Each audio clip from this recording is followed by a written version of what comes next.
And joining me, Jim, now are two Republicans who have thought a lot about changing how Washington works. Congressman JeffFlake of Arizona and former House Majority Leader Dick Armey. Thank you both for being here. Congressman Flake, to you first. The party platform is full of calls for reform. The budget, the congressional appropriations process, the entitlements, environmental reviews, defense procurement. What's the main thing that needs reforming in Washington? Well, I think reform is there for good cause. I think Republicans, most people around the country don't question our commitment to the social values that Republicans stand for.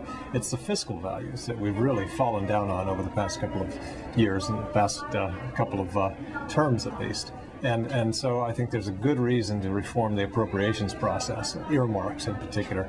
And, Sarah Palin just personifies reform as far as that goes. Congressman Armey, you served for many years in the Congress. The Democrats would say it's the Republicans who were at least as responsible for what happened with earmarks, spending getting out of control. Well, I'm certainly sure the Republicans have accepted that responsibility, and people like JeffFlake are leading the reform process that, frankly, the Democrats have not responded to. But I see this a little bit more comprehensive than the one issue of earmarks. The fact is, the House of Representatives, Congress in general, have virtually abandoned the procedural regimens by which the legislative process in the past has worked well. The concept of regular order has been abandoned because the Democrat leadership in the House apparently is not even willing to let the process be open and available, accessible to their own members.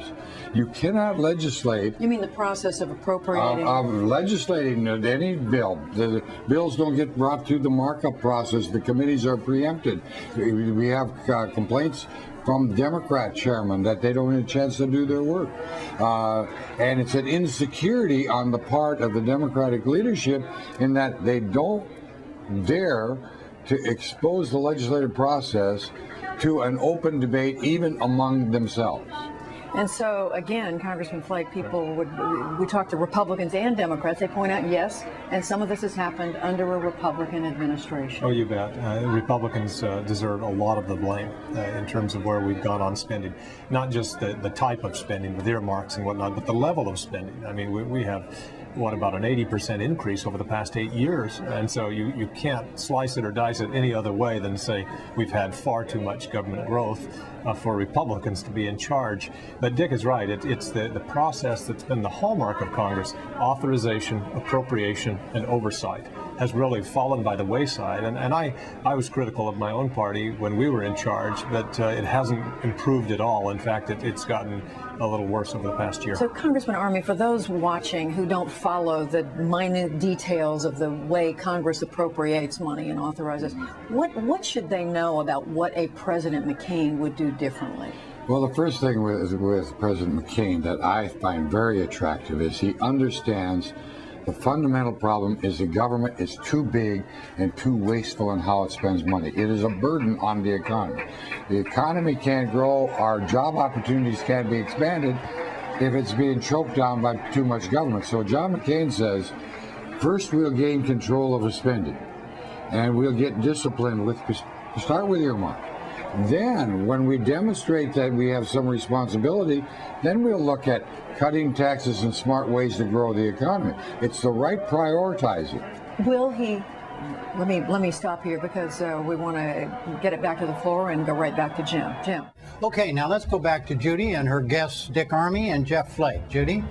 Thanks, Jim. And I just want to come back to you both with one question. That is, with both houses of Congress, the House and the Senate, divided, both political parties not in agreement on how to reform spending, how does a President John McCain, Congressman Flake, change things all of a sudden? Well, I think the president can be a great unifier in that regard. Presidential veto does a lot to unify both chambers of Congress. And if the president were simply to say, as he already has on the stump, that he'll veto any bill that has earmarks in it, or he's going to veto any bill that is over the limit or breaks the budget, that does a lot to discipline Congress, both houses.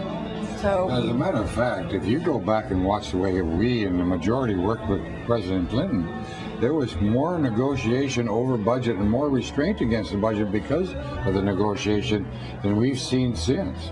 So the fact of the matter is the president can set himself up as a juxtaposition against the impulses of the Congress and force the requirement that we negotiate these things out. And it gets you back more to a more regular order. so you're actually saying during the Clinton era there was better cooperation? There was, because we had to work with one another and work it out. And what happens if you have the Democrats and Senator Obama, they'll send massive spending bills and he'll sign them.